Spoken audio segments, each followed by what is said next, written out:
Hello, and welcome to another video. My name is Hikari Harpy, and today we will be doing more of inking and coloring my current comic project, The Actress's Tale. So I will go ahead and move us to the main camera.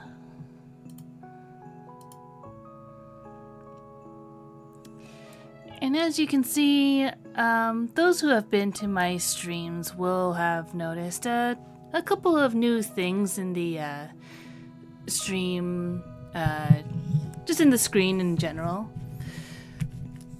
So,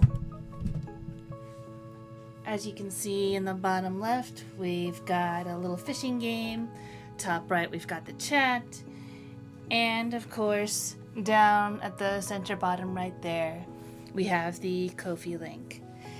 And there, not only is there my sticker shop in which you can get these little guys, but also if you see these little bouncing borbs right next to me, those are actually people who subscribe and give memberships on Ko-fi or Patreon at the $10 tier. So if you're feeling generous and you want a borb, that's how you get one.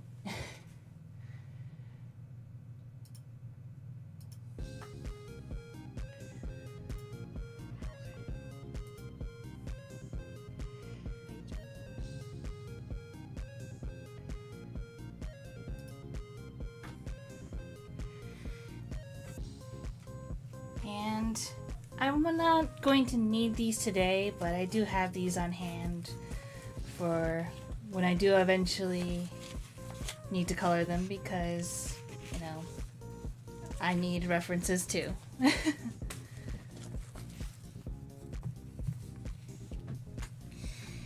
But yeah, here we are with the next page.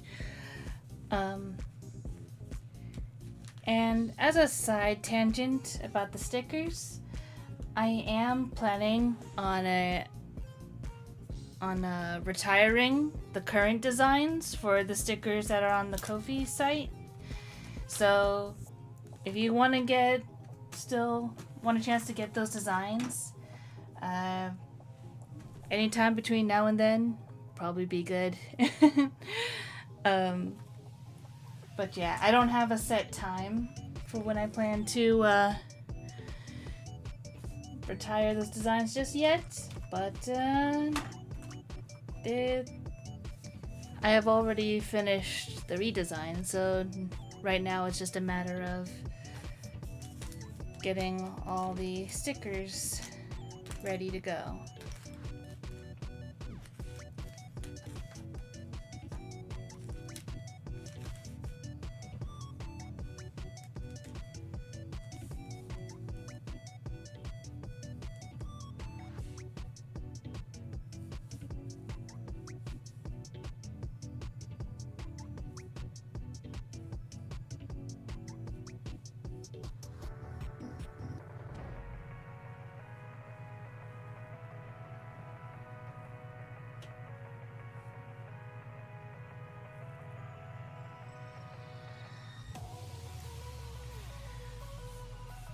But yeah, as for the current comic page,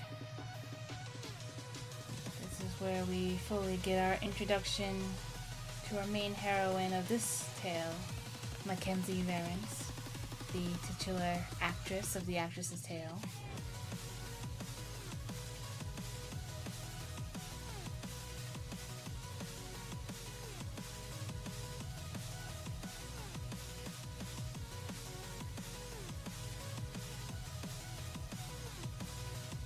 Unlike the Hunter's Tale, which the comic dub is almost done. It is almost done. I just need to do a couple more things for the sound design, and then I can get started on the video editing. And then the comic dub for that will be done. But Whereas the Hunter's Tale was more of a sort of action adventure type of story, very simple. The Actress's Tale is more, it's a little bit on the creepier side. I can't promise that it'll be like super deep or super dark, but it's just very slightly darker than the Hunter's Tale, in my opinion. And that's by design. Like, I don't really feel like going too dark with it in particular. That's just not really the type of stories I like to tell or even like to consume.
But I think I'm actually pretty proud of how this panel is turning out.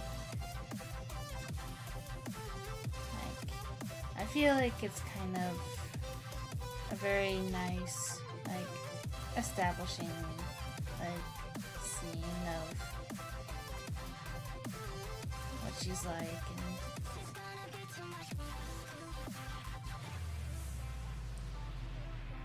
I just think the overall pose just looks really nice here.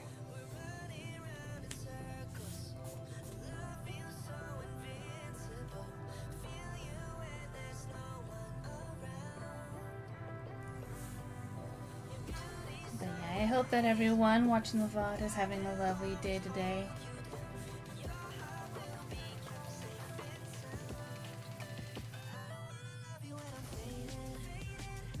I have been just so full of creative juices recently. As I mentioned before, I've been basically I look at the stickers on my Ko-fi shop and I'm like, those designs, like, they're still cute and I love them, but I also feel like maybe I could do better. So that's why they're getting a revamp in their designs, and the old designs will become retired limited edition designs.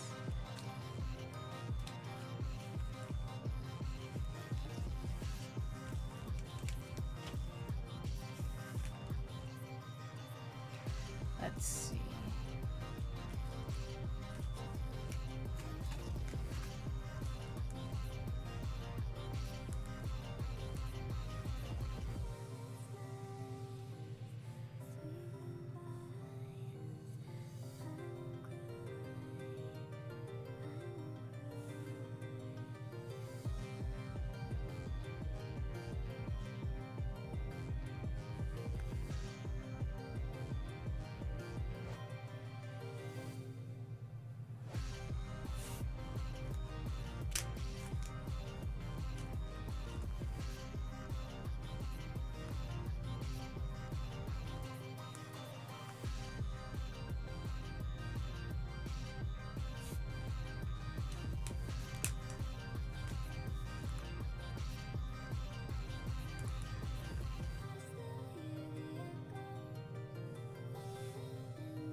mentioned this in other streams, but I have taken to doing line art with various colored line art pens, because generally it does make the overall picture come out softer, but it also helps me plan out where certain colors are. So I feel like it really helps me a lot in that regard as well, especially when I leave a picture like this for days at a time, or, you know, just in general, where it's like, I don't always remember what I'm supposed to be coloring what. There have been a number of times where I've accidentally colored in things that I meant to color a different color, or it was supposed to be some other object, but I completely forgot that there was supposed to be another object there. You know, all sorts of things like that.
These are some of my favorite panels for this page too, because I feel like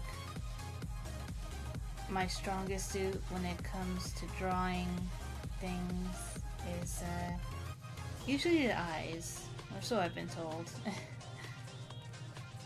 That's because, you know, the eyes are always just so expressive. You can do so much with them. You can tell a whole lot just by looking at the eyes.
about these streams is that usually you can like visibly see like the gears turning whenever I stop. It's like, okay, now I've got to decide what color am I choosing? What am I picking up? What am I coloring next?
For instance, I still don't know what I want the color scheme for the room to be.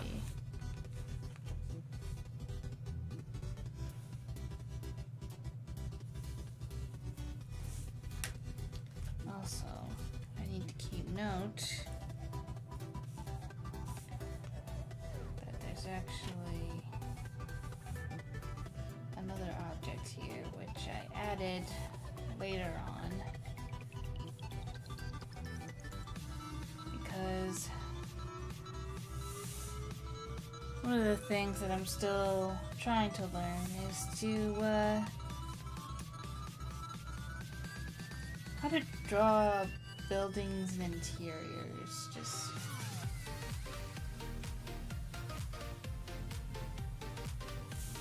how to make stuff look lived in.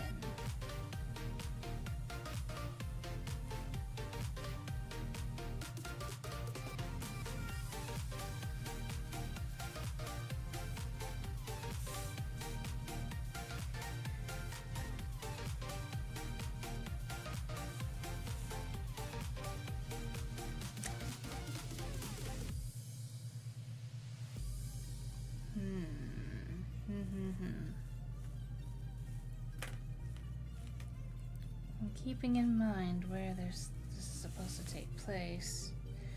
Although, I could just play it safe and just make it all dark. I might just do that.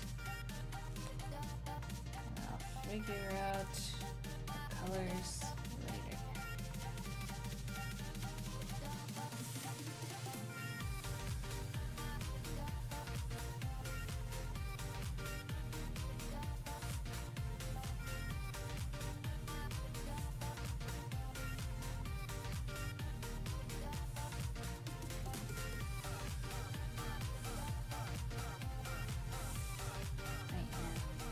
Cell phone on the table over there. It's a very small detail, but it helps to maintain a sense of consistency between panels.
last panel before I consider the inking for this page done.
Close that up just so I don't accidentally.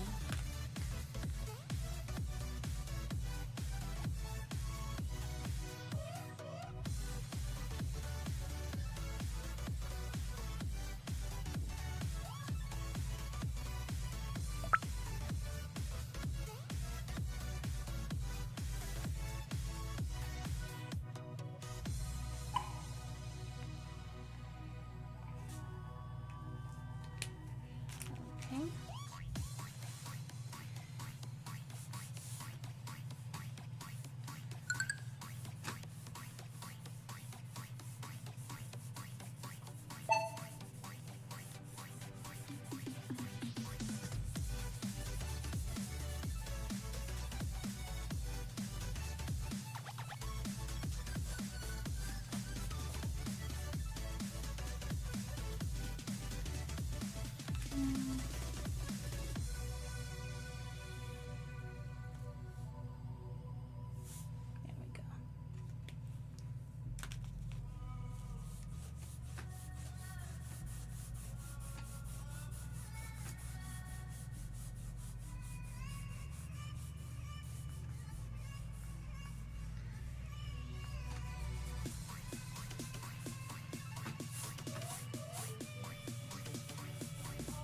we go.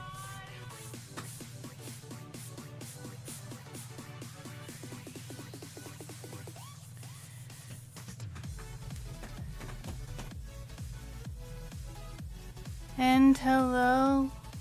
Welcome, Mr. Repairman. Yeah, so the fishing game has a little bit of lag, same with the chat on screen. But yeah, I have tested it. It works, so I'm glad to see that it also works on mobile.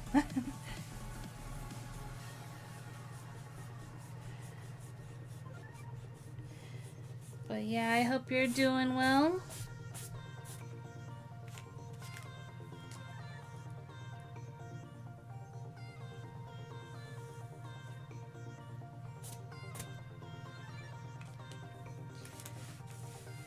So right now I just finished inking the second page of my latest comic.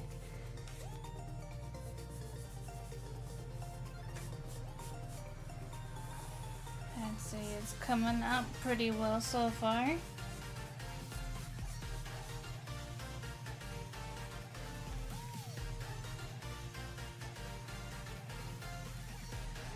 So now this is going to take a little bit of thinking because because the room is supposed to be dark, that means there's going to be a little bit more dramatic lighting effects going on. So I need to keep that in mind while I'm coloring this.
It's so clean. Are you talking about the line art?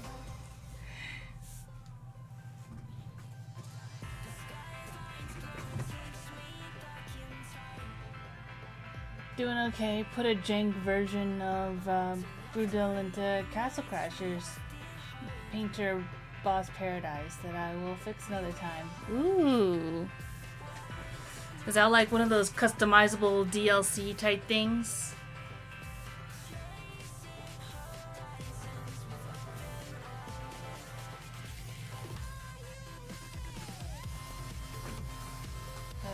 Soul Calibur 4 is what comes to mind.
Why not? Yeah, thank you.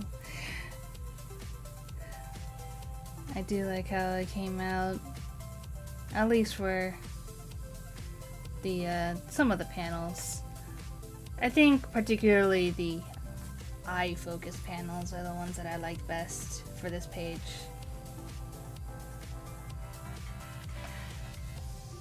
Yeah, DLC repaints the playable characters and gives you an option to draw sprites for an OC. Awesome. Yeah, I hope that goes well for you.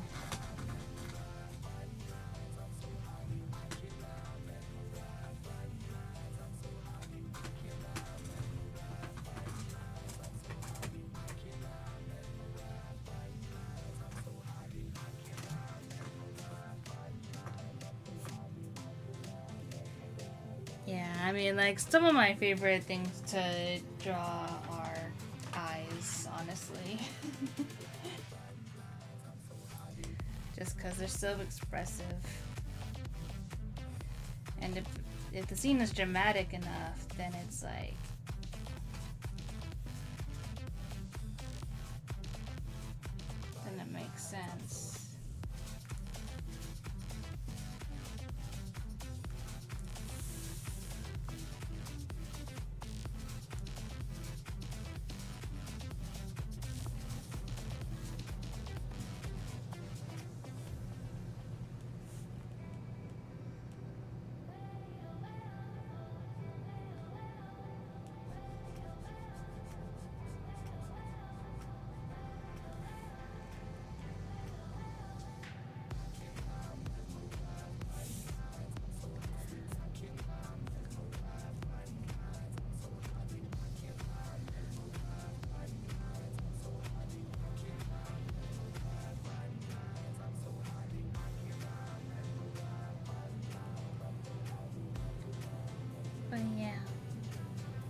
if you feel like it.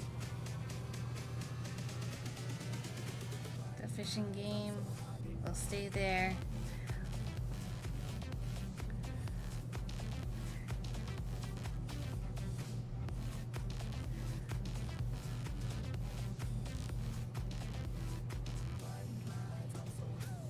There's a leaderboard, so we'll see how that goes.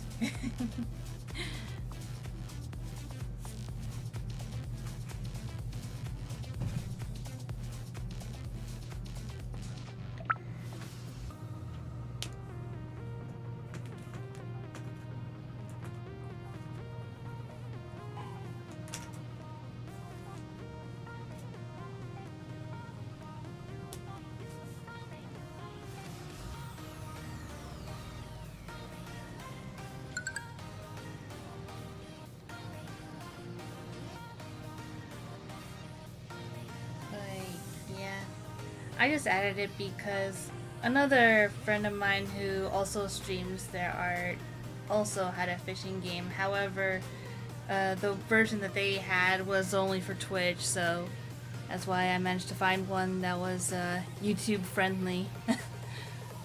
So this one works with Stream Elements. It's called Fish Phone.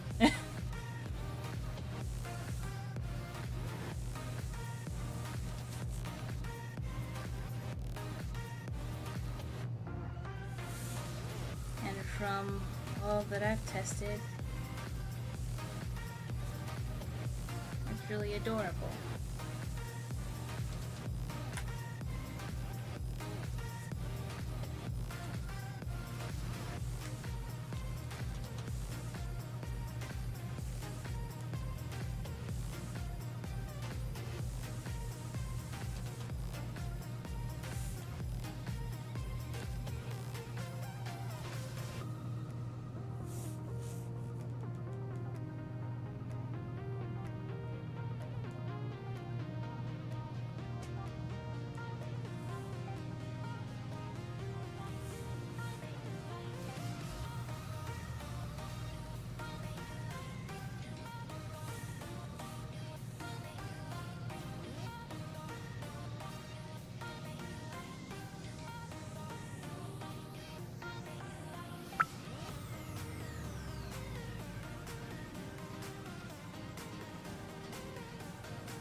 such a weird contrast with her going through things. I love it.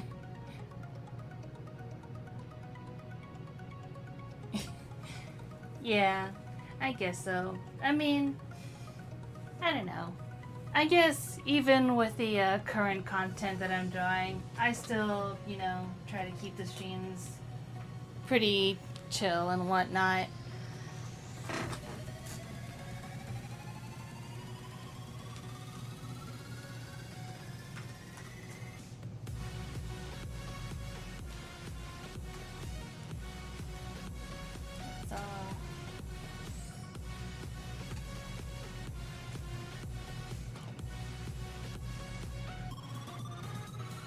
Me trying to figure things out. But I am really glad that I am getting to start this story, because I feel like this particular character has a lot of potential for storytelling, and I'm just trying to figure it all out.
How are things going with Dungeon Smalls?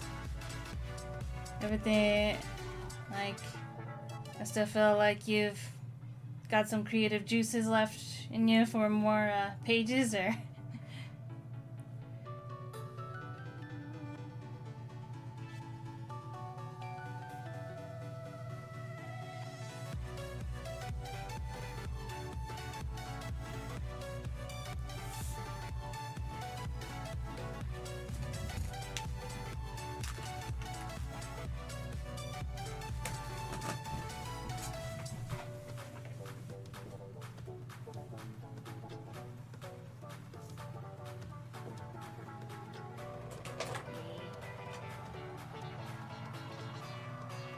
Was on a week's break for burnout. I am queued up to page 50, but I'm gonna keep going. Ooh. How big do you think that comic's gonna be? Because, man, I think so far the biggest comic project that I've finished would be The Hunter's Tale at 95 pages.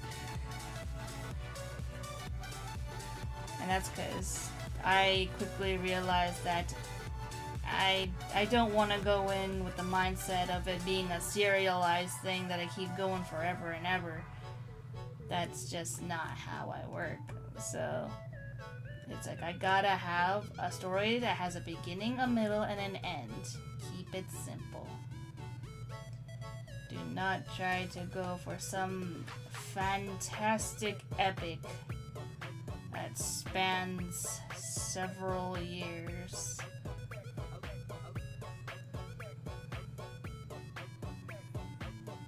At least that's how I'm going with mine, anyways.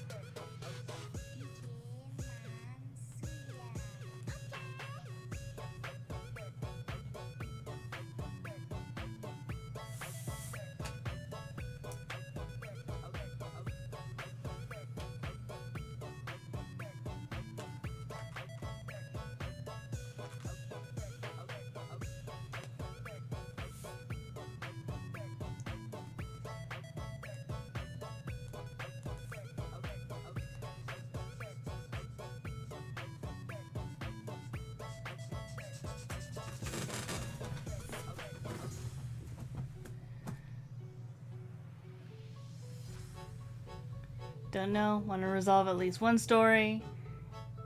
I do want the stories to be smaller in scale, but I do want to prove I can do a completed story for once. Yeah, I get that.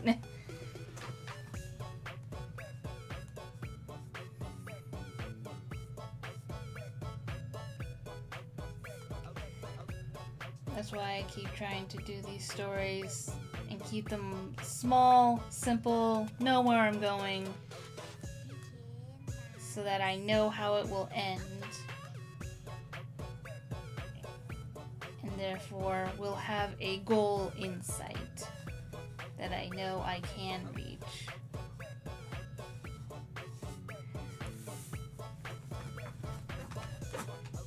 Which I might be in a little bit of trouble because currently for the Actress's Tale,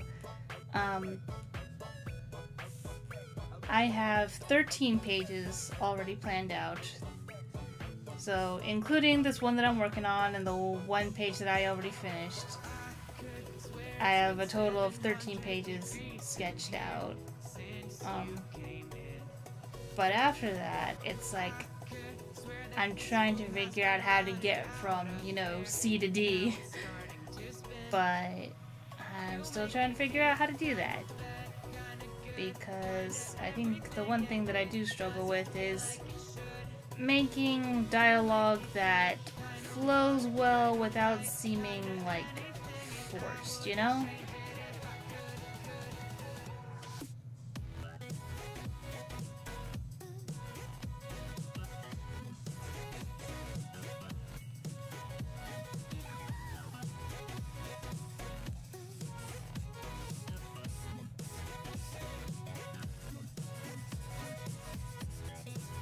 But yeah, I'm glad that you recognize when you need a break.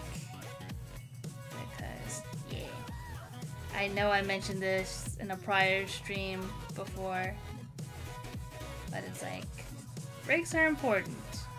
And not just for, physical reasons, but, for mental health and just overall keeping up motivation, because when it comes to your creative endeavors and creative stories, the only one who can ensure that your stories get told is you.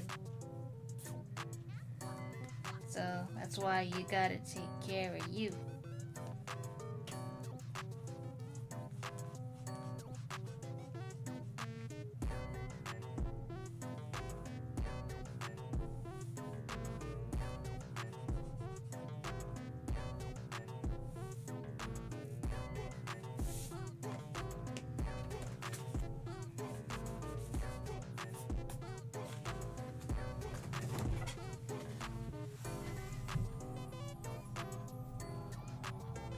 Never been good at cutting down myself. Yeah.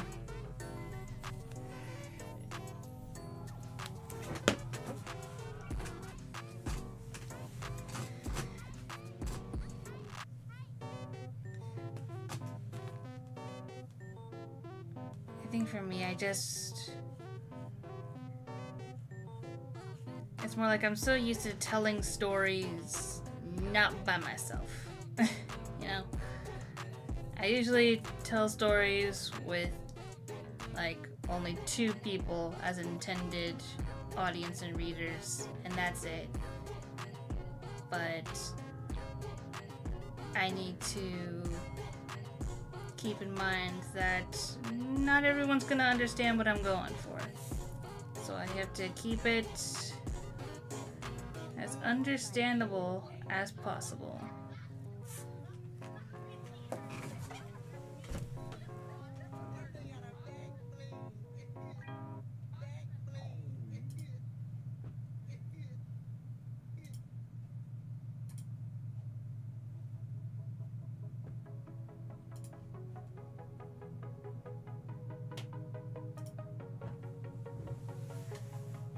Thanks again. I notice I tend to resist breaks and then I get more stressed when I can't do it.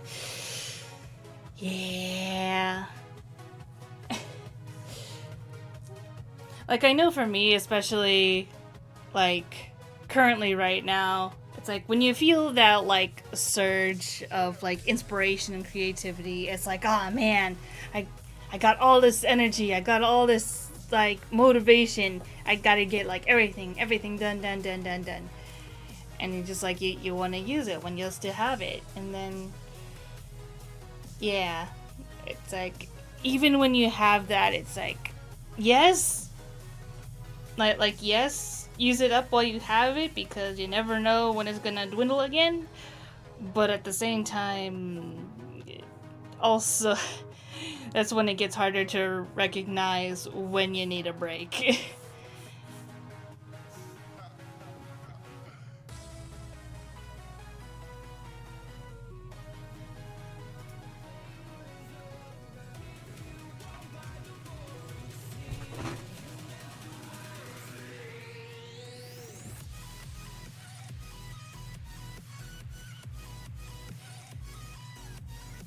Like, sometimes I don't think even I notice when I've been working on something for so long until I like, because I'm constantly sharing updates with friends and stuff about my art projects as well. And it's not until, I share with them day after day after day that they're like, "Dang, you've been at this for a while, haven't you? You gonna slow down anytime soon? You gonna stop?" And then I go, "Really? Has it really been that much? It doesn't feel like it's been that much." And it's like, "Yeah, you've been like you've been at it for a while now." It's like, okay, maybe it is time for a break. Dang.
Pardon me. If you could hear that beep, that was just my printer. I mentioned earlier in this stream that I've actually been working on redesigns for my stickers because I felt like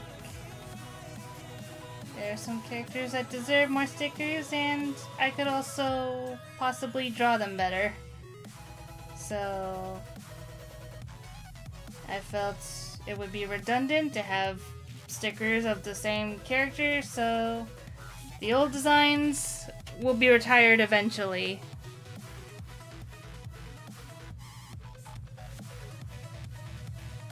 So anyone who manages to get the designs that are currently in the coffee shop now, they will eventually be limited edition.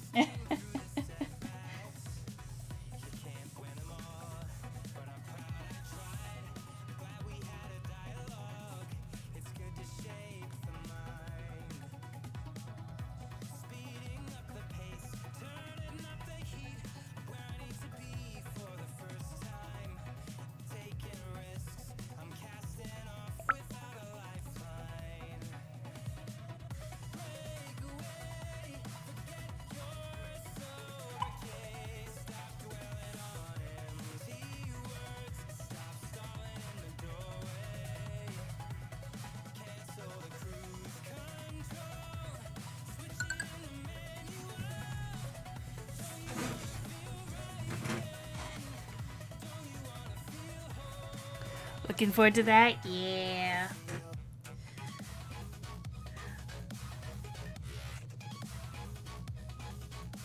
I can't wait for everyone to see them because I think they turned out good. Which is great because there were definitely like there were a couple of speed bumps. For instance, sometimes when I refill my alcohol markers, I put too much.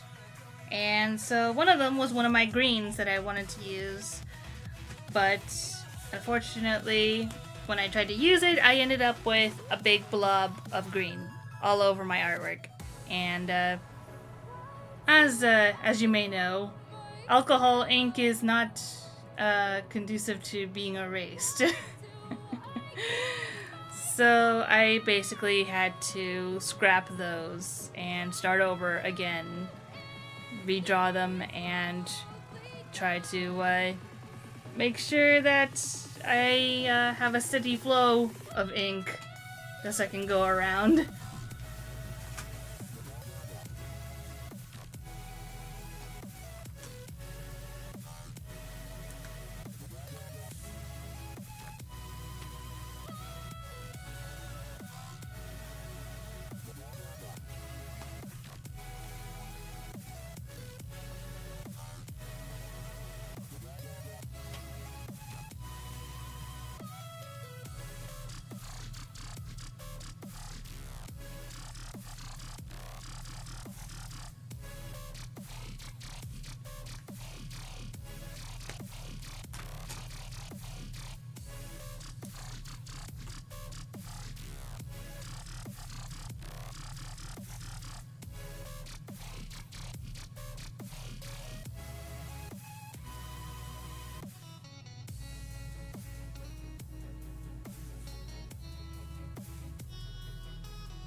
Jeffy.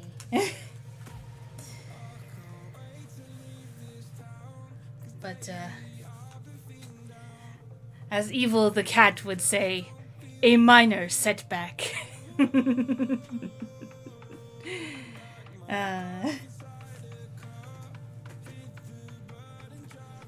see. Let's get some nice blues.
fun thing to occasionally do in coloring.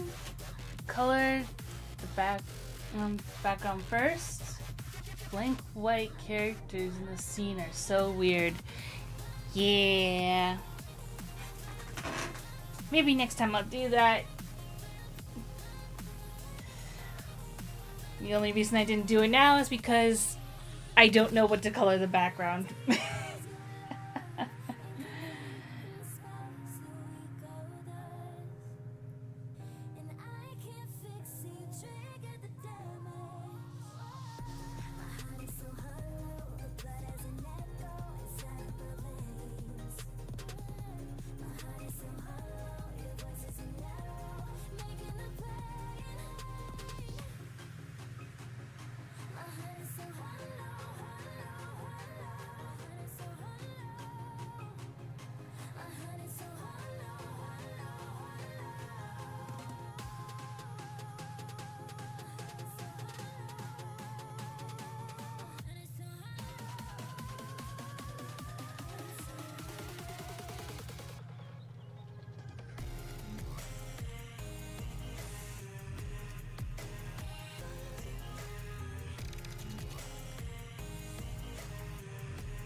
That's fair. Don't know where she's supposed to be, so can't recommend colors. Want to ask what Mr. Pulsating Mass's deal is so bad, but I also don't want to be spoiled. So, she's currently in a hotel room. That is the Cornucopia Hotel in St. Flora, which is a city that has been shown in the Snapdragon Club grand opening comic, because that's where the Snapdragon Club actually is. So luckily I've managed to figure out generally that I want like browns and greens in here because plant vibes. Lots of plant vibes. Also, if you're talking about this shadowy thing, it's not too big of a spoiler per se.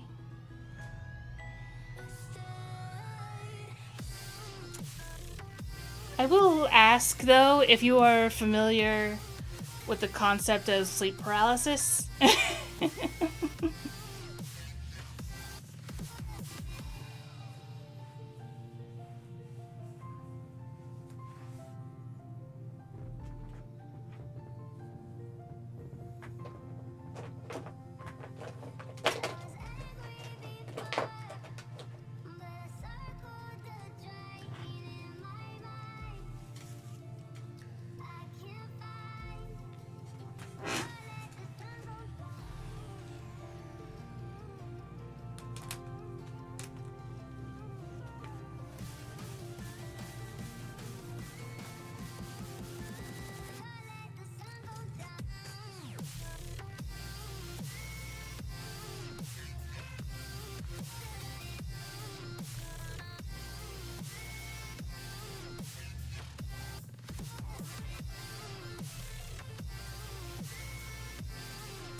Yeah.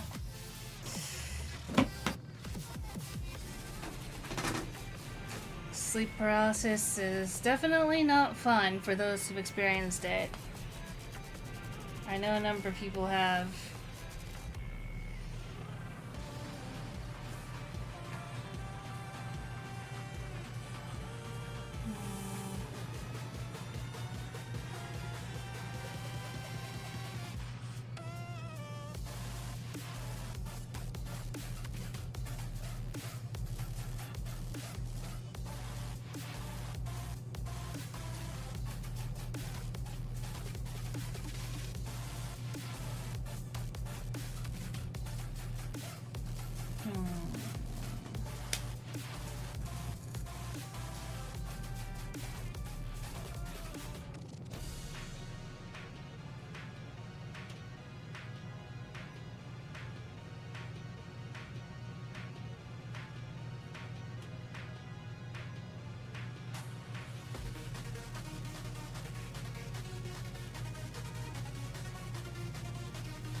Don't think I've had sleep paralysis, but I've certainly heard of it.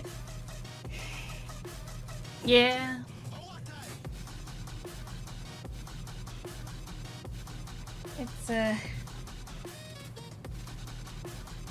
It's definitely a spooky experience. So if you've heard of sleep paralysis, you've probably heard of sleep paralysis demons. And I think that's all I'll say about that.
So I know on previous streams I've mentioned how a lot of my characters are like refurbished fan characters, and Mackenzie is one of them. I mentioned last stream that she was a fan character for Silent Hill, and essentially back when she was a fan character, her whole thing was to take place in a world where, like, Silent Hill, like, being known as a creepy, somewhat mystical, magical town, like, it was known, and the games and movies were essentially like canon to the world, but nobody actually believed that it was like real. Like, it was just like all based on ghost stories of like supposed accounts and tales of things that have happened to people.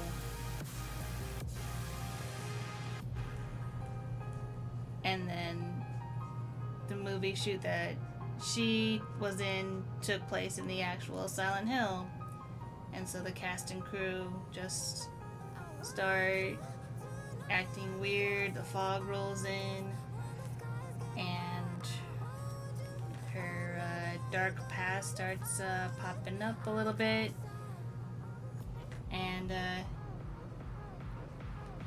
was like a little bit edgy, her past. Basically, her past back when she was a fan character was that,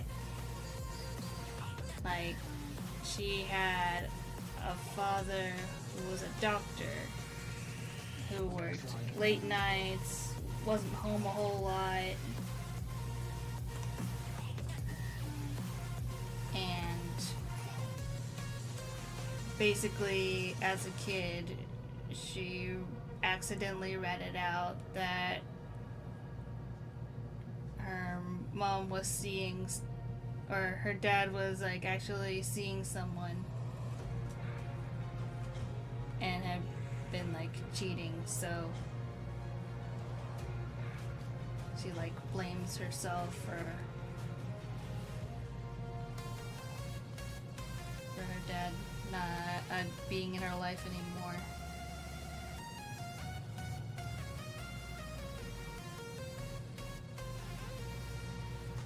You know, keep in mind, like, I was in my, like, I want to say early teens when I made her character, so there's all sorts of stuff I did. Like, I even made, like, all sorts of monsters and stuff based on, like, what it was about. And, you know, it was just the standard, you know, darkness coming to haunt you, gotta survive and get out of the town sort of thing.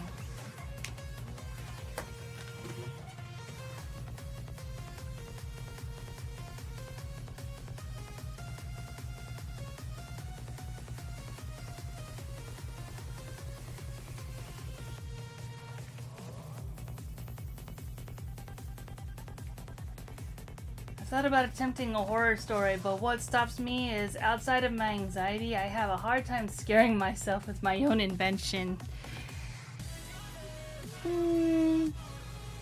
Yeah, but at the same time, do you want to scare yourself too badly? Because I feel like if you do scare yourself, then it would also prevent you from wanting to draw the thing that scares you. But that's just a me thing. If I end up, because I have done that, where I've drawn something that ended up being too scary, and I was like, okay, I'm just gonna get rid of that, never look at that again, ever. Just accidentally spook myself. But then again, I'm pretty easy to spook, so there's that.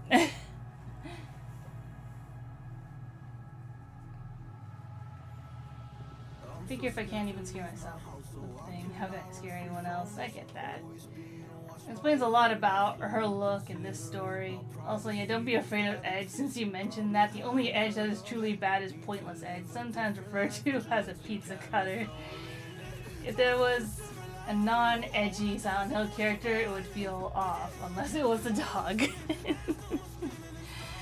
That's fair. But, yeah.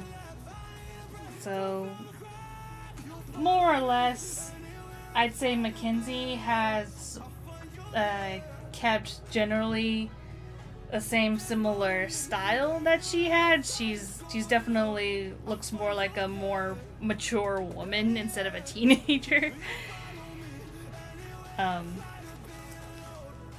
But she still has her demons and things that she's going through, and that's going to be prevalent to this comic. And I can only hope that I'm doing it right.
enough for now.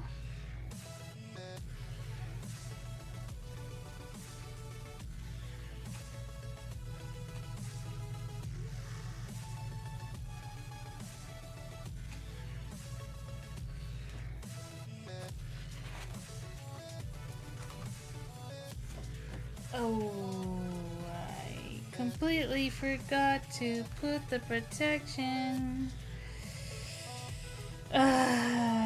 Okay. That's fine. That's fine. I can work around this.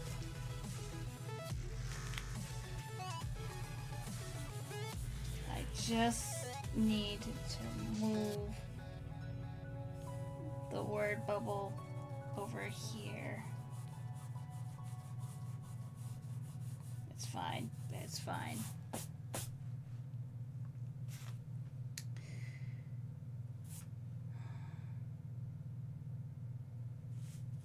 Where is pencil? Okay. Okay. Lesson learned. Lesson learned.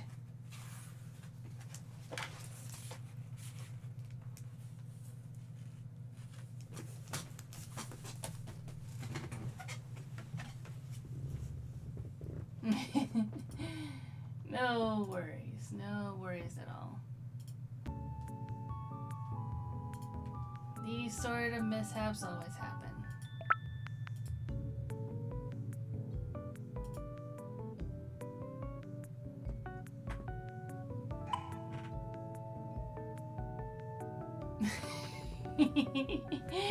You got a huge fish. Congrats.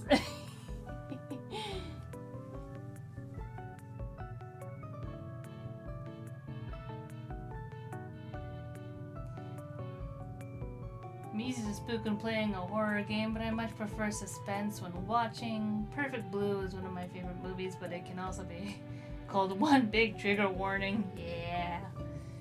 I've never watched Perfect Blue, but I've heard the warnings about it. Looks good, the subtle shading. Thank you. I tried.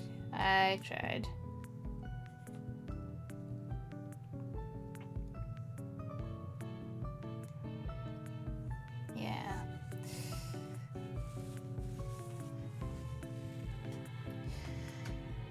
It's like, for me, it's still a little bit difficult trying to get the lighting right for a dark room because, one, I'm not completely sure if I have all the right colors and shades for it, but also it's just one of those things where it's like, yeah, you want it to be dark, but also you want stuff to be visible.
still watching the Twisted Metal series on Peacock.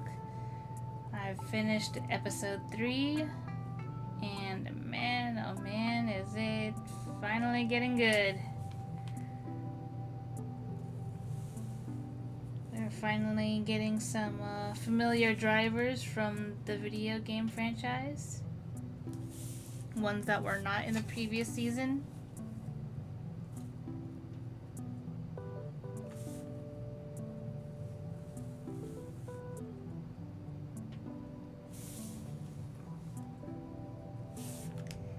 So that's gonna be fun.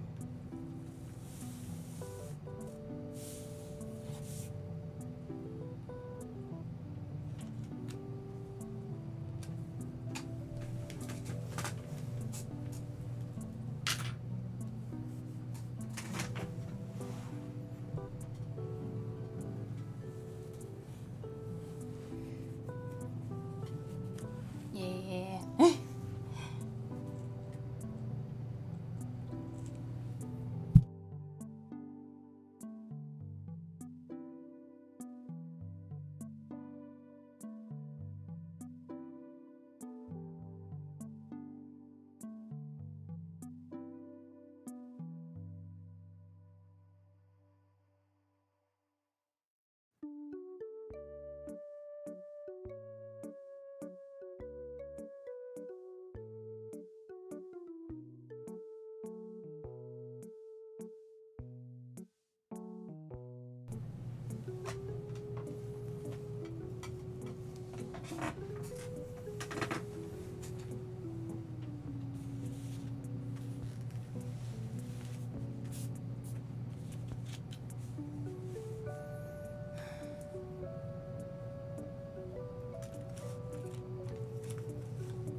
playing the Root board game myself. It is shockingly dense and complex for a board game about talking fluffy animals.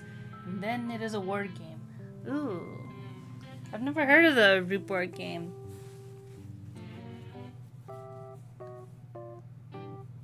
Like, what's the minimum amount of players for that?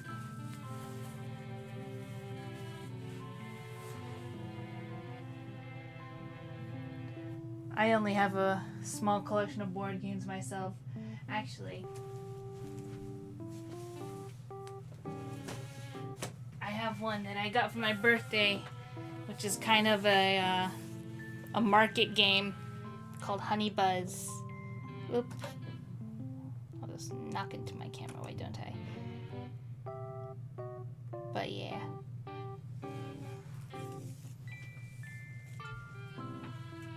That game takes up a lot of setup, unfortunately. But luckily, there is a solitaire mode, so I do that from time to time.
Two to four players in the base game, up to 6 with the expansions, and there's a digital version you can play alone. Aw, that's awesome. I think there is a Root expansion that gives it a single player options, but I'm not sure. Ooh. Well, I'll definitely look into it after the stream.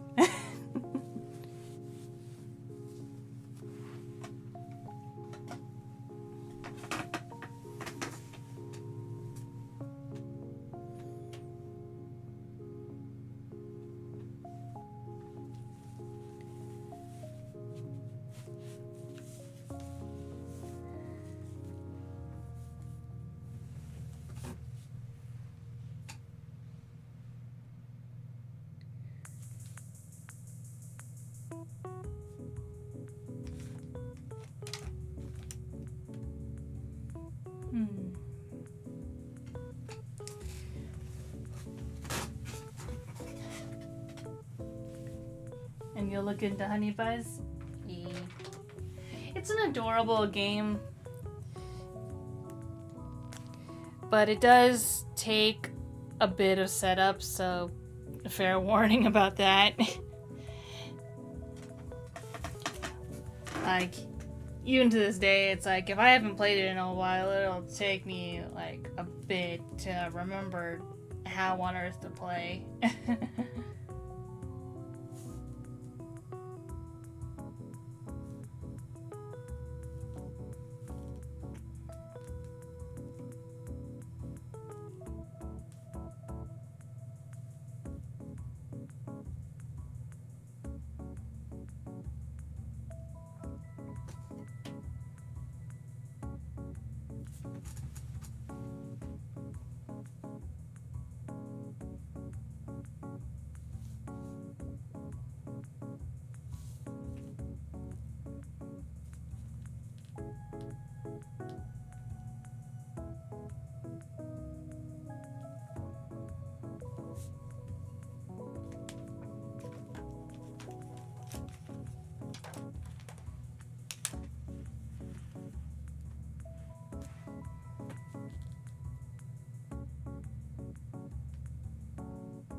set up as the 2 challenger board games. Yeah. In a campaign of arcs and setting things up and putting things away correctly is a process.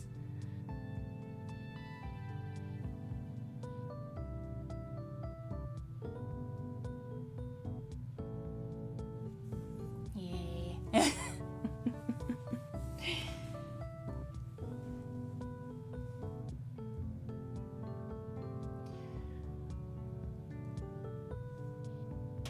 Okay. So we are about at the 2-hour mark, and I think what I'm going to do is I'm going to take a quick break, and when we come back, I'll be looking into finishing up inking and coloring this page, and after that, we'll call the stream once the page is done. Alright, so everyone, including those watching the VOD, hope you get some water, get some stretches, you know, take care of yourself, anything you need to, and we'll be right back.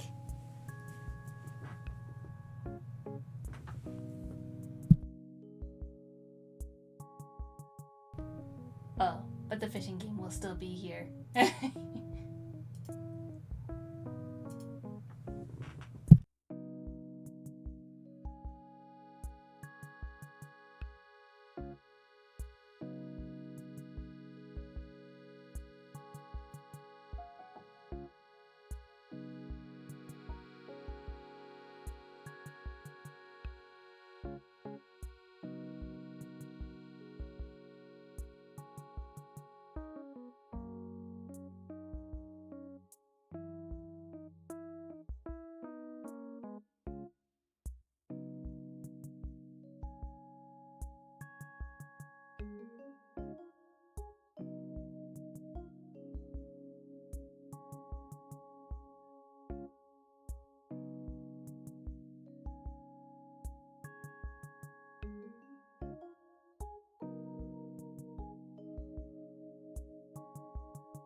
Alright, I am back. And while I was gone, I was thinking, why don't we start talking about some really fun hypotheticals about our characters? Um, so just as a reminder, your characters in Dungeon Smalls are Brudil and Plet. Is that right? Brudil the gnome and Plet the, I want to say, goblin? It's been a sec. It's been a hot minute, so forgive me if I'm getting things wrong.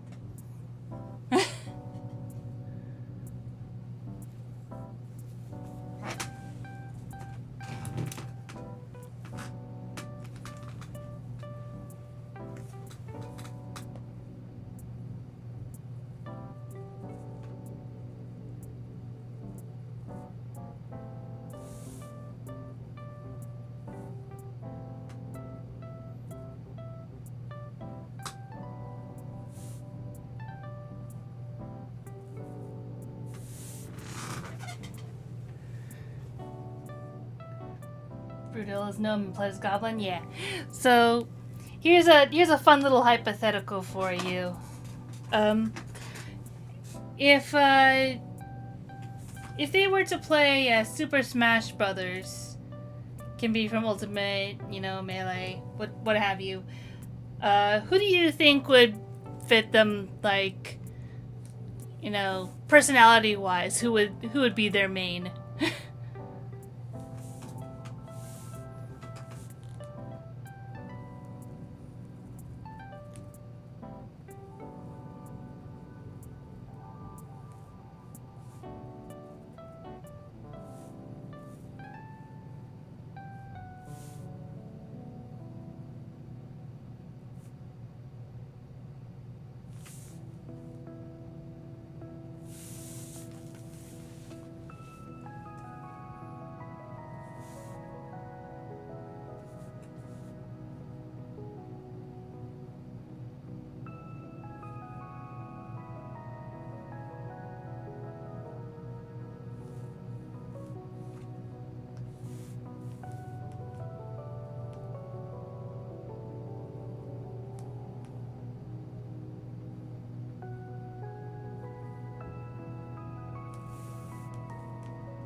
I get the feeling Plet would gravitate towards Kirby, maybe an inkling for some reason. Yeah, I can see that. Is it possibly like that ability to like use objects or have more long range sort of thing going on?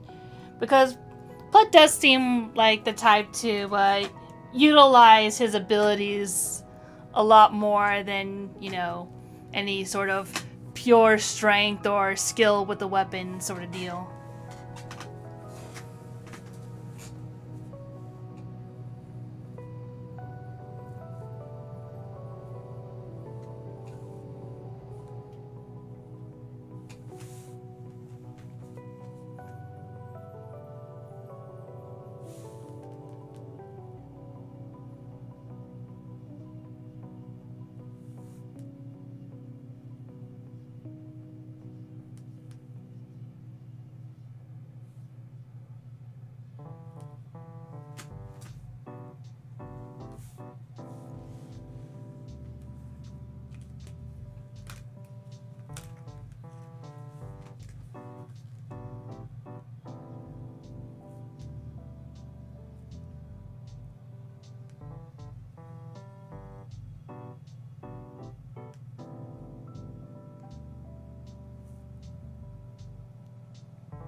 Brutal is harder to pin down. Any Link hero or Fire Emblem character.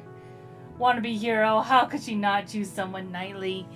Yeah, I can see her being a sword wielder, definitely, yeah. Yeah, Plet's more long range. That fits.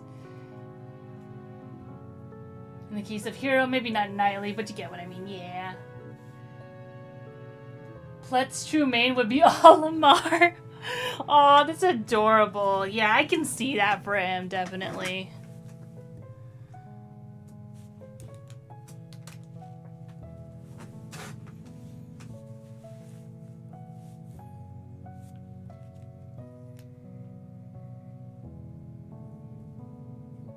And for anyone watching the VOD, this is just a special shout out. Please go check out Dungeon Smalls, the webcomic. It's really adorable and fun. And it's still updating. As of this stream.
Well, I will do that. Because I love your comic. So you can't stop me, so how about you? You have any smash thoughts for your characters? Oh boy, okay. I guess I should start with Mackenzie since she's the one I'm working on currently.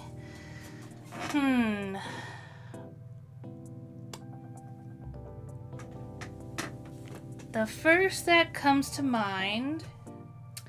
Oh, you know what? I think she would pick Zero Suit Samus. Like, that just fits. Like, blonde with a tragic backstory that includes some sort of, like, horrific beast or monster. That... I think that suits her, yeah.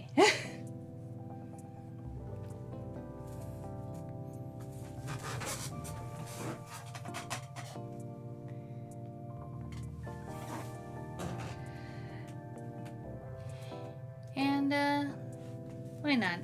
I can go through some of these right here. Let's see. What characters should I pick next? Piro.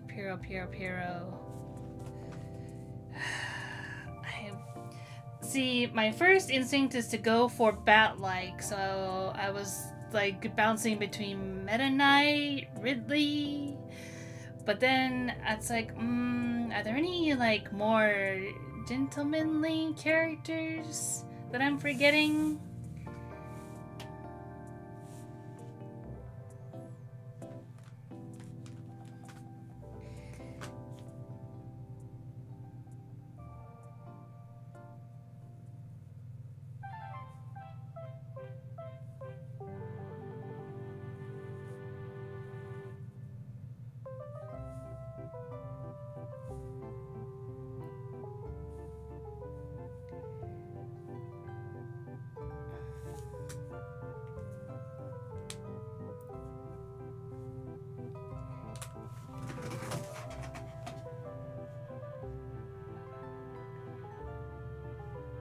Now I feel an awkward time to mention I'm a Ridley main, since you mentioned Mackenzie's tragic backstory. It's alright. To be fair, dude, when I heard, like, I was, like, there for, like, the Smash Brothers Ultimate Hype Train. That was such an amazing time, honestly. Just because, even though I didn't plan on playing the game at all, it was just, like, so fascinating to see how many, like, game characters would be included. And honestly, like, in terms of, like, villain characters, I do have a soft spot for Ridley, just because they're, like, dragon-like and stuff. I like their design a lot.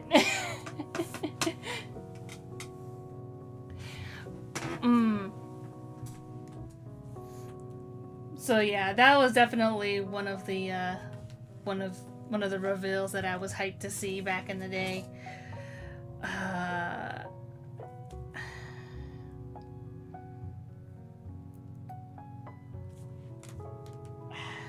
But yeah,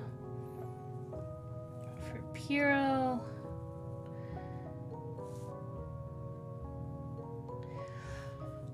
maybe I could do Joker. Maybe Piro's a Joker main.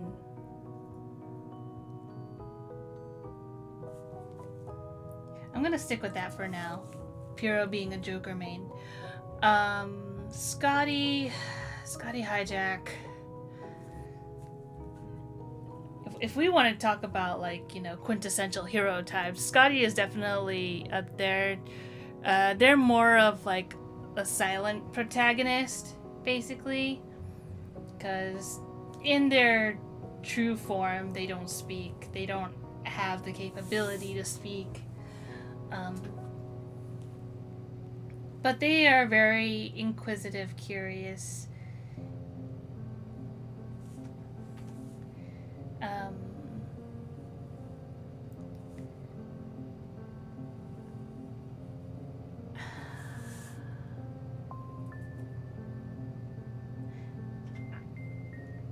You know, I think I might give them Kirby.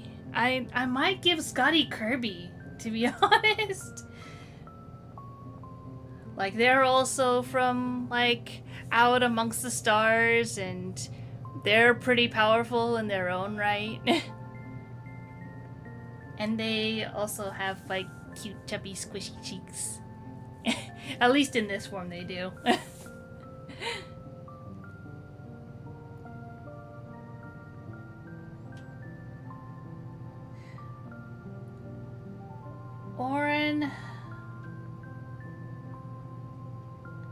Orin Kingsley is a tough one,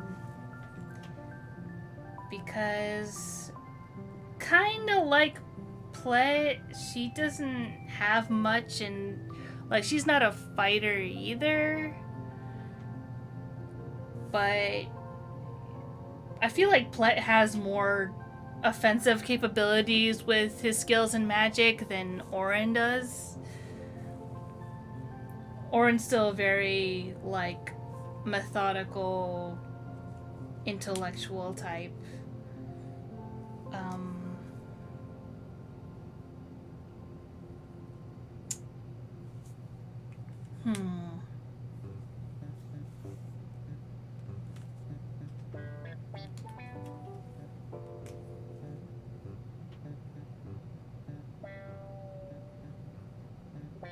That's a tough one.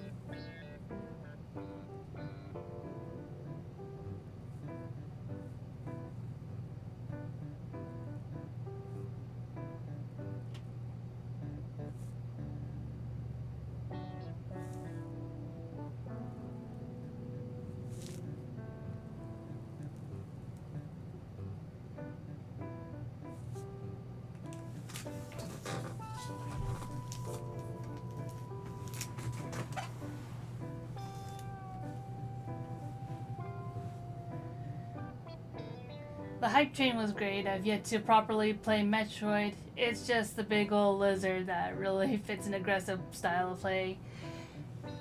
Since we're mentioning our personal mains, back when I did play Brawl, actually, and in that, my main is Mr. Game & Watch. He's just so goofy and funny, and I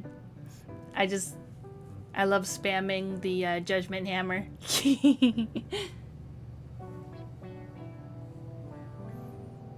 It is hilarious how scary he is compared to the rest of the roster. Yeah, I can see that for Ridley, yeah. Charisma the Phantom Thief, yeah. That's why I picked it for Pyro. Kerbo and Pac-Man mains have a reputation for being a fourth-dimensional chess wizard, so maybe she liked that. That is an interesting pick for Orin, Pac-Man. Pac-Man is also round like an orange. That's a very silly reason, but yeah, I could see that. I could see that. For some weird intuition reason, I feel like she may like Mr. Game & Watch too. Possibly. Love Mr. Game & Watch, he's just fun. Yes, that is precisely why I like him. Mr. Game & Watch is just fun. And it's like you see him in Subspace Emissary and he just goes little doots. Little doot doot doot doot doot doot. It goes and takes Peach's umbrella, or parasol, and just goes doot doot doot doot doot doot while carrying the parasol. It's so fun. It's adorable.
think I have the line art pretty much done.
Beep boop. Hi Alpha, welcome, welcome. How you doing? Sorry that I haven't been to your streams a couple times. I was asleep. But how do you like the new screen? And how's your day going?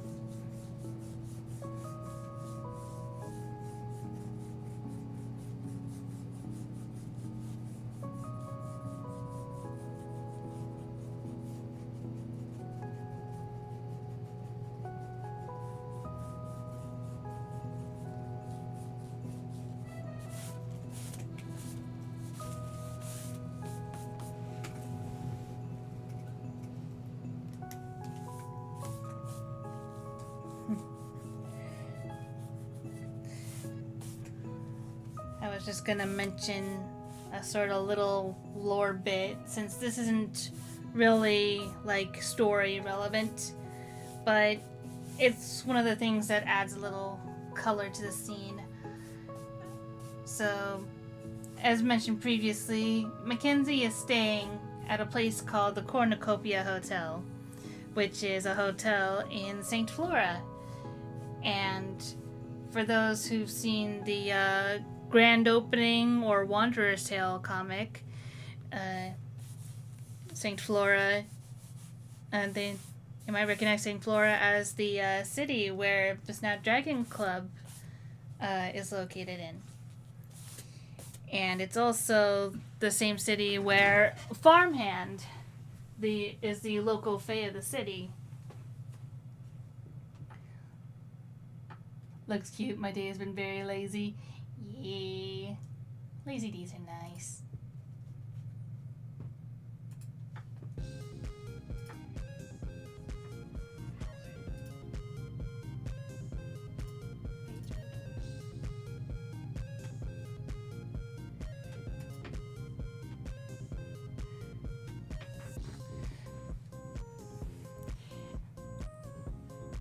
But yeah, you're not the only one with the streaming game now, Alpha.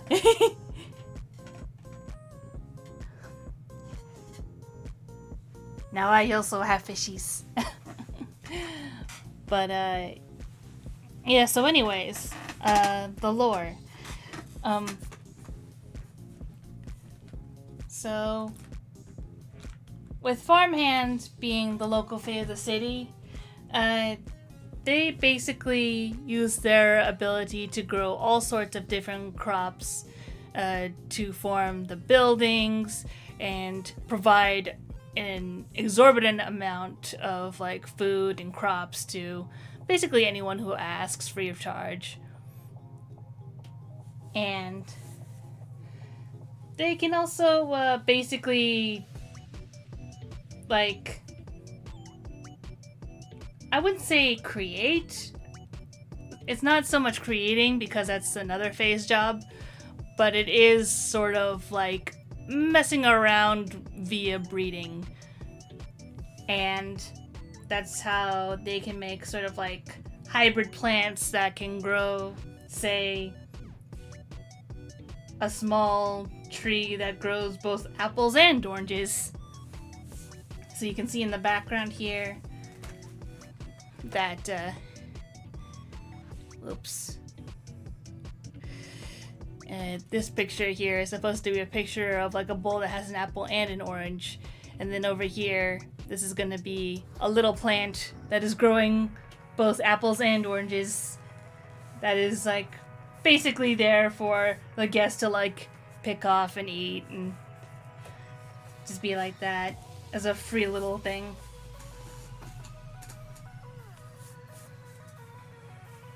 So yeah, that's just sort of a little background detail.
Magical genetics is nice, yeah.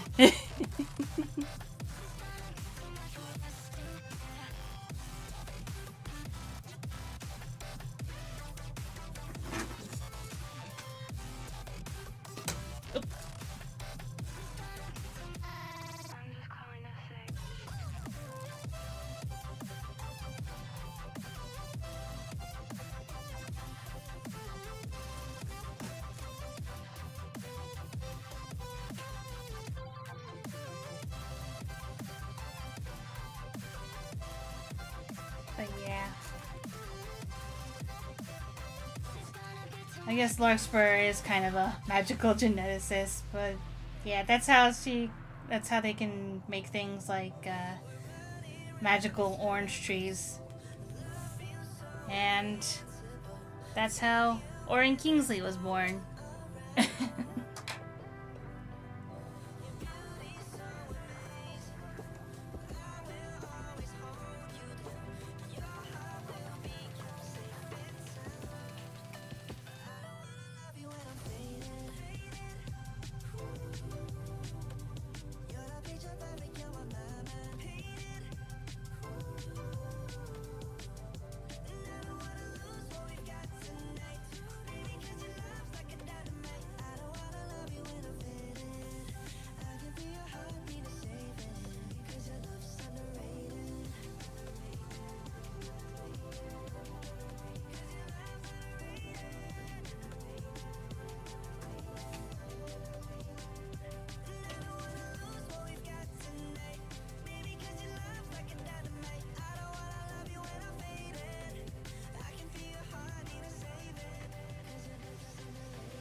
Yeah, small shout out to Ewan Alpha. He also streams his artwork and gaming on Twitch.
I'm also really looking into getting back into continuing my own comic project. Maybe once I have my new commission set up. Ooh. Yeah, please do talk about your comic project. For those who don't know.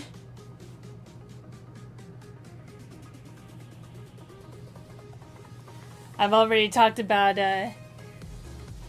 Repairman's Dungeon Smalls webcomic.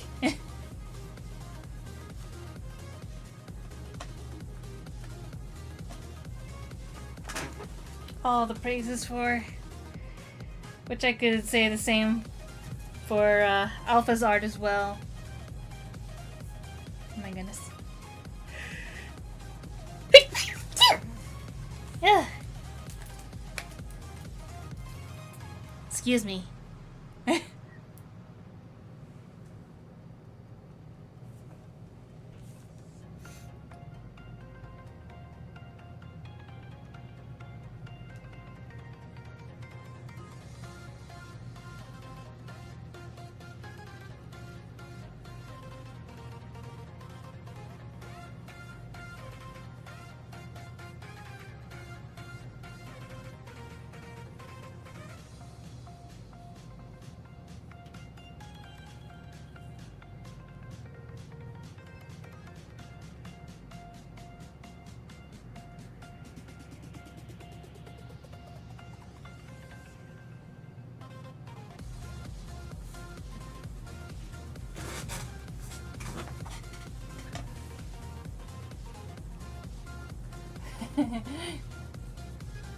Thank you for the blesses. Right now it's just Monster Hunter fan comics. Yeah, that one I know. But I wanted to do some original stories with my OCs. Yeah, with Amika, Amiko, and you got so many girls. You have a lot of pretty girls.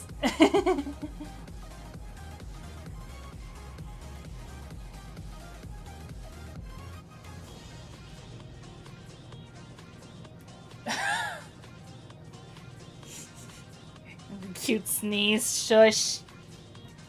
Shush.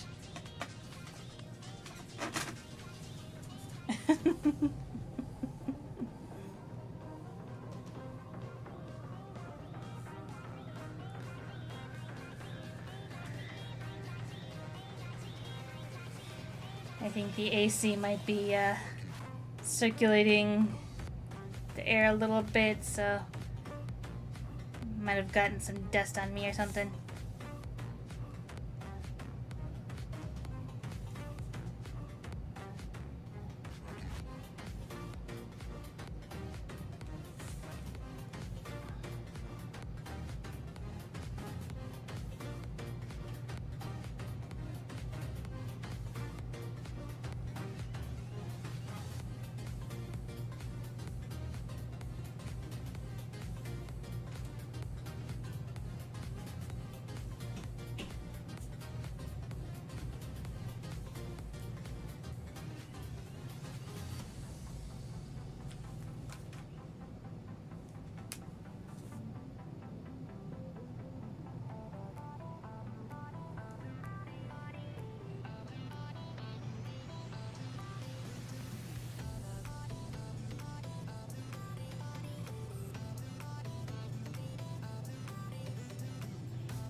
So many, it's just 3. Well, 3 is a lie.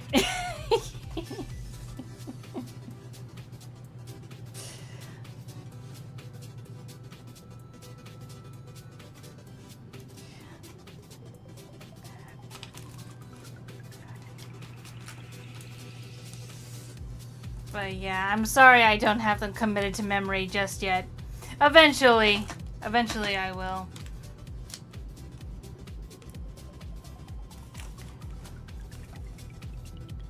I just haven't seen enough streams where you draw them.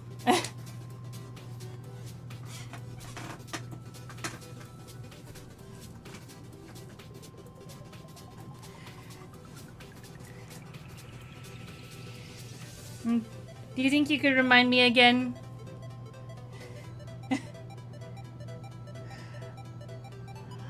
Because all that can come to mind at the moment is like Amiko's the Kitsune, I believe.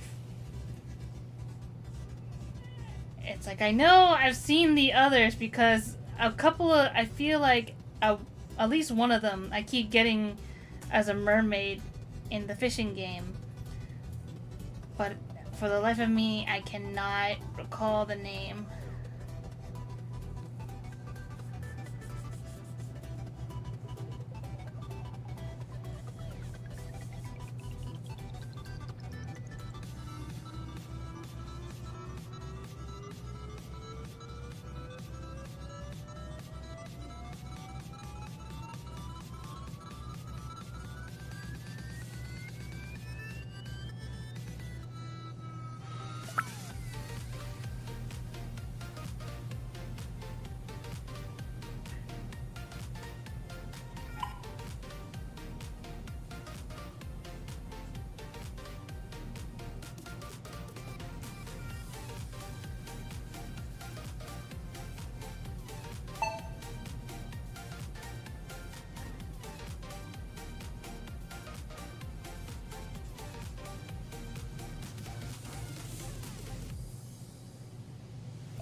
Kara. Oh! Foxy the cult leader. Welcome, welcome.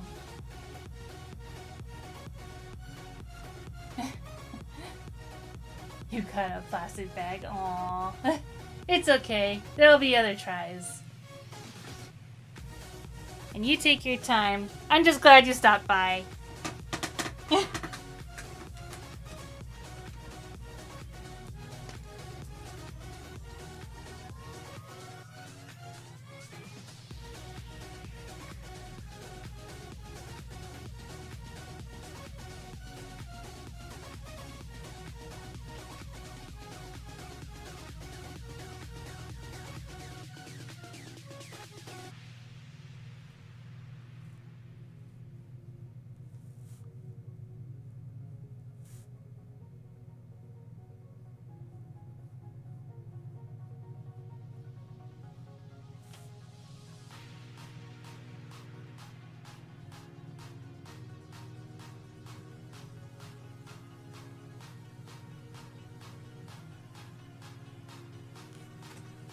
So there was Aimiko, there was Kara. Who's the third one that I'm forgetting?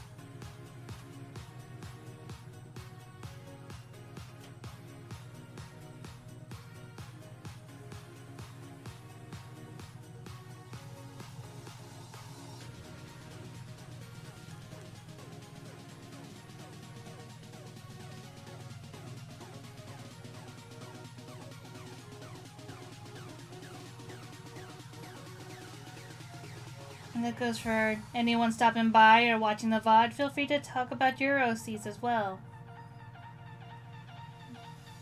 Tell me what you like about them, what sort of world they're supposed to be for. They can be fan characters too.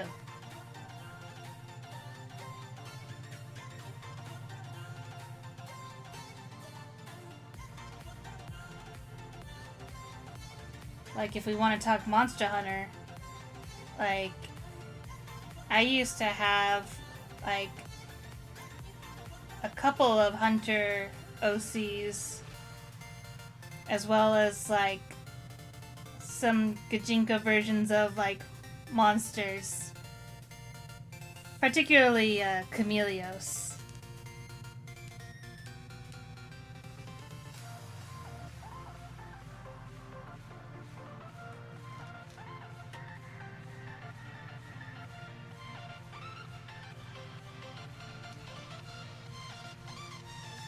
I haven't made any new Monster Hunter OCs in a while, though. It used to be that I made one for every generation of Monster Hunter that I played, but I think I've been a little bit too engrossed in my own original world to make more fan characters for Monster Hunter.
thinking of stream minigames, I do think the funniest donation game was done in like their Shadow the Hedgehog streams, where viewers paid to shift Shadow's alignment. Oh no!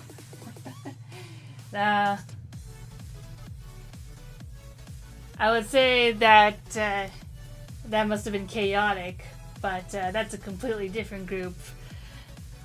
Unless we're talking about chaos control. Emmeline, that's what you're forgetting. Half dwarf ginger. Ah, I see.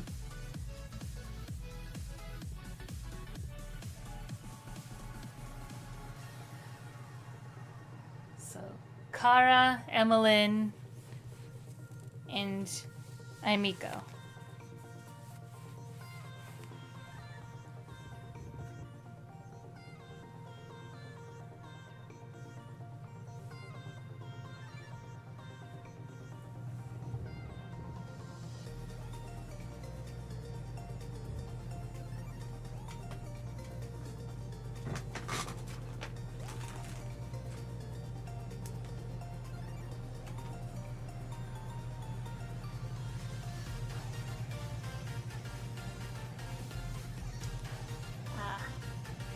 This was the wrong yellow.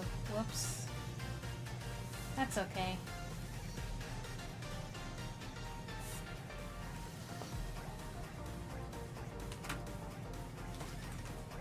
This was the yellow I wanted.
700 degrees in here since you came in. I could swear that this room has been running out of air, and now it's starting to spin. You make me feel kind of bad, kind of good, kind of everything, yet it doesn't feel like it should. You make me feel kind of wrong, kind of right, kind of anything, and I would change it if I could.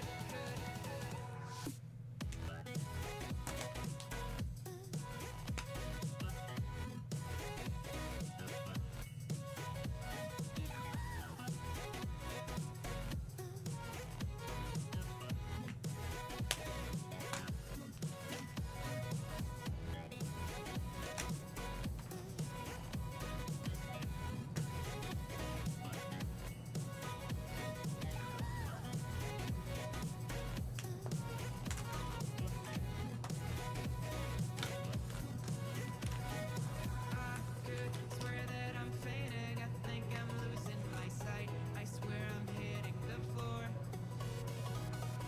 I could swear that my stomach just sunk a meter. I'll be dead if I take any more.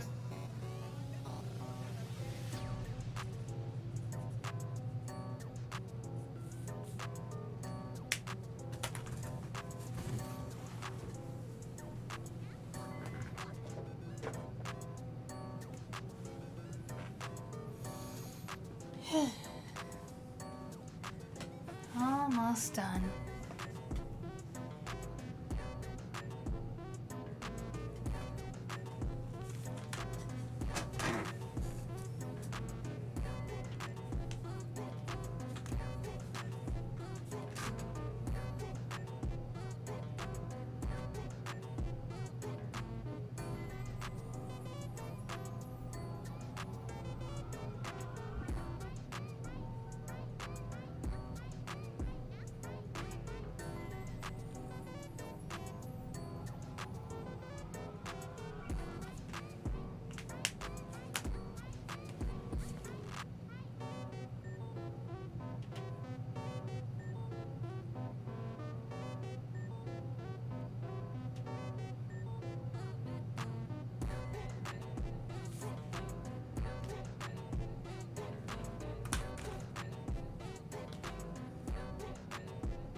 Okay.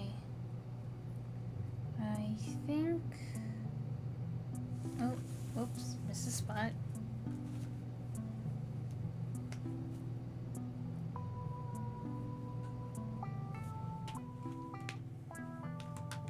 Okay. Now, I think I can call this page done.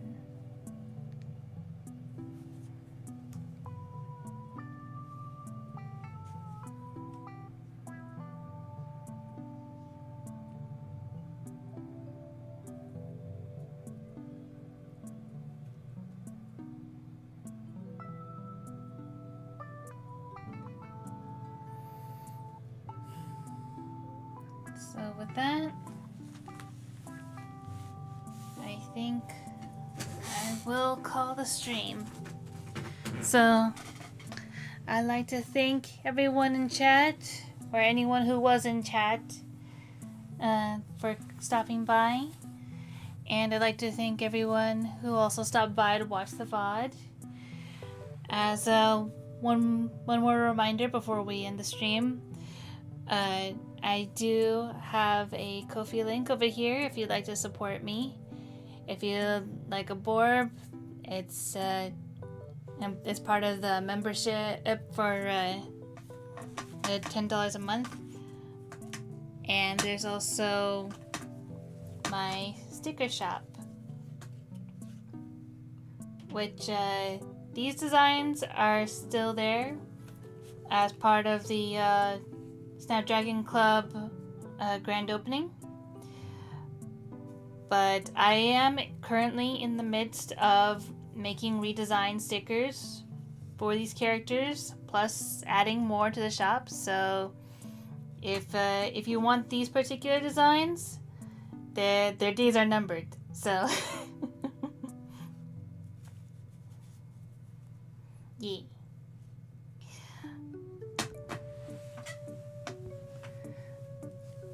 But yes, thank you, Mr. Repairman. And I hope everyone has a wonderful weekend. And I wish everyone luck on their creative endeavors. So have a good one. Bye-bye.